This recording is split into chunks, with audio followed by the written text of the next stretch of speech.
get out of the home, it sucks. I've had enough, I don't wanna feel the stuck under the rug, all my problems that I shove.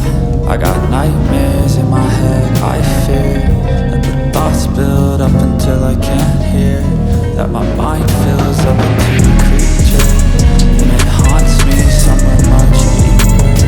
I got nightmares in my head, I fear that the thoughts build up until I can't hear, that my mind fills up into a creature, and it haunts me somewhere much deeper.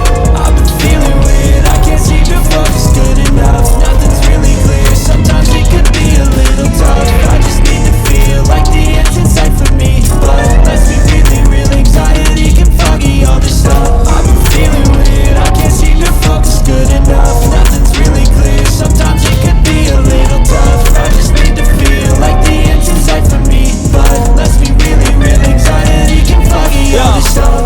It sucks when you finally feel like giving up. Oh God, no luck, everything feels like you're sticky stuck. I'm lost, handcuffed to the bed where I sleep, don't give a fuck. Can't stop, unplugged, feeling overwhelmed, I think I've had enough. Gotta find a way to get some energy, gotta find someone who's a good friend of me. I need purpose to make it all worth it, I'm still searching and I'm still learning. I want a life that's filled with memories, not a life with regret in front of me. I need focus to keep me from hopeless psychosis if I keep moping. I got nightmares